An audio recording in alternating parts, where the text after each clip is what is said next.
Don't just stand there, you ape. Give me a hand up.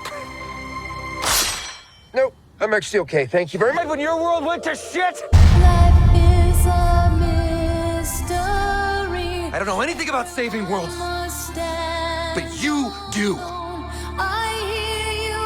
Trust me, kid, I'm no hero. You were an X-Man. You were the X-Man. This Wolverine let down his entire world. Well, my entire world needs you. Shake on it. Ah! Nicked it. Just got the tip with your little steak knife.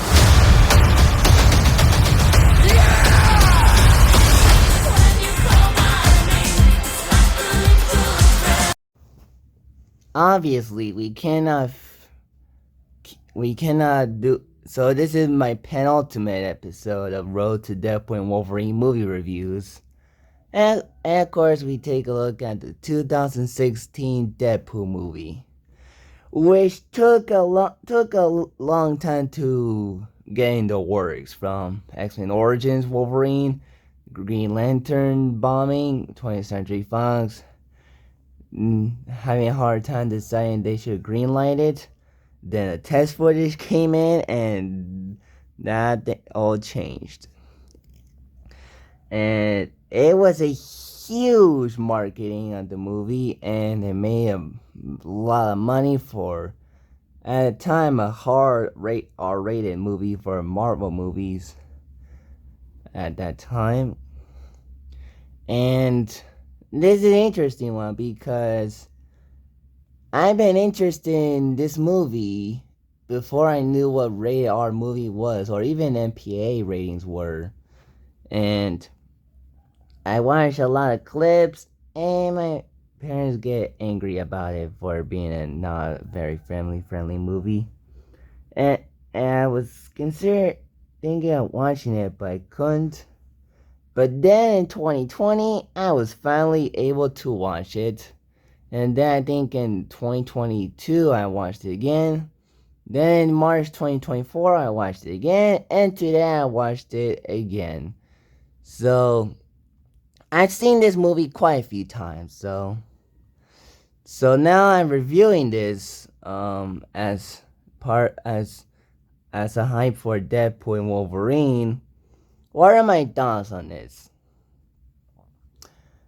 So in this movie, Wade Wilson, played by Ryan Reynolds, is a mercenary who has been diagnosed with lung cancer, but Ajax has some evil plans for him by turning into a super slave who can heal, and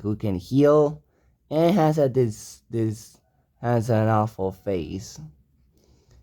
And then Wade Wilson swore revenge on Francis and becomes the one and only Deadpool, and spends a couple of months trying to find in order to kill him. But Colossus and Negasonic Teenage Warhead are convincing him to join the X-Men, but he refuses to. But also he is also, before he became Deadpool, he also had a love interest, Vanessa, but after his mutation, he had a hard time seeing her because of his face. But then things continue, which I'll talk about later. So this movie was a lot of fun. And the reason the movie kind of works is because of Ryan Reynolds as Deadpool. Not only does I only read 2 Deadpool comic books only. But I think it's easy to say that I think Reynolds is the only actor that understands and can only play Deadpool because kind of in interviews, he kind of acts like Deadpool, and even in the movie, he still his performance feels like either an actual performance or it really feels like he is happy and to do this after all these years. Like he's excited that he is finally playing the Deadpool that he wanted to play since 2004. And he gives a very hilarious, entertaining, but also a lot of times sympathetic performance, especially at the origin scenes with the cancer and stuff like that. He takes it very seriously, and is he and Ryan Reynolds as Deadpool is with Hugh Jackman as Wolverine, Robert Downey Jr. as Iron Man, Christopher Reeve as Superman, in which Ryan Reynolds was born to play Deadpool. Like literally, he was, and it wouldn't been this, and movie would not been as fun if it wasn't for Reynolds. He really is. Deadpool is really Ryan Reynolds' movie. And there's a lot of awesome action sequence. I really like how this movie doesn't start off with an origin story. It kind of happens in the first, happens like 20 minutes into the movie or like 15 minutes. It started out with a very funny opening credits where instead of showing the actual people, they just kind of fourth wall break and kind of describe the actors and writers and directors, and which in a freeze frame of the car fight scene at the opening. That was clever.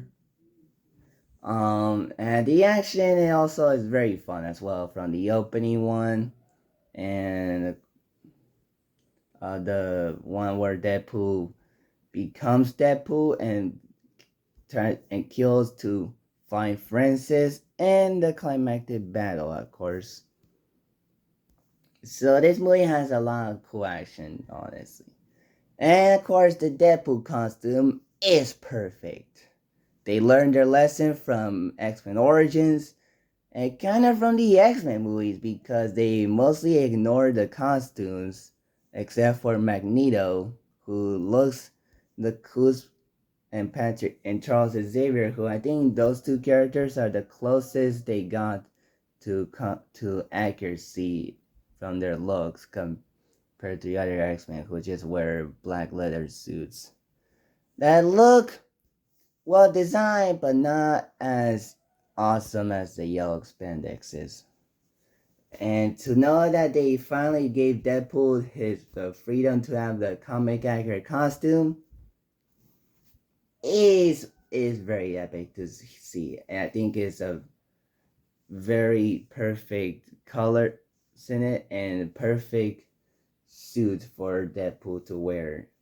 And it really works, especially since they use CGI from what I read to make the eyes look make the white eyes, which I think was a clever move.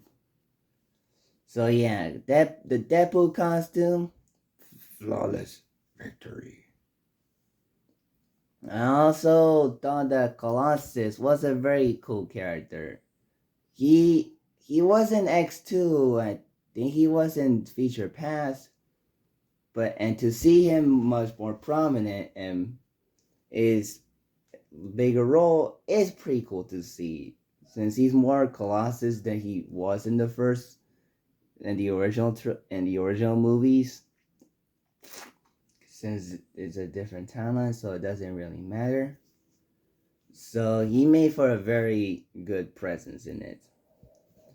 And I thought Nega Scientist Warhead, so also name, is very kind of funny, still funny, I guess, because of her moody teenage personality in it throughout the movie, and when she saves Colossus from Gina Carano was very epic, and she made for a very interesting character.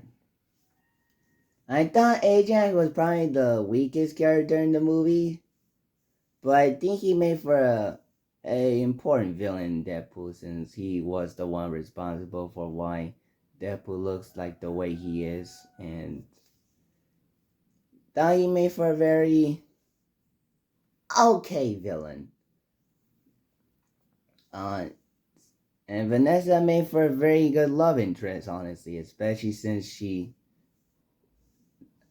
had some decent time with Ryan Reynolds at the beginning of the movie.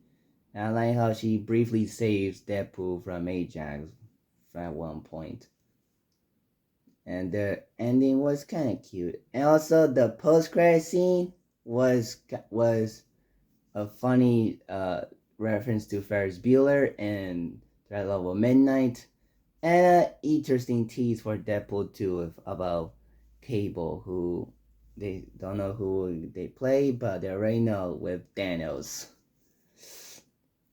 And honestly, I really thought some of the humor worked from the Dopender moments on it, as well as whenever Deadpool makes pop culture references, and maybe the scene where Deadpool kills Ajax and Colossus vomits on it. That got me funny. That got me a laugh, probably because of his speech that he was giving, and Deadpool interrupts it with his shooting his arch nemesis. And and yeah, so and yeah, I really like the Deadpool costume montage at the second act of the movie. That was pretty entertaining. So yeah, and of course the movie does not shy away from some touching moments, like I said, with the lung cancer situation, of course. And there was a fun Stan Lee cameo for a little bit.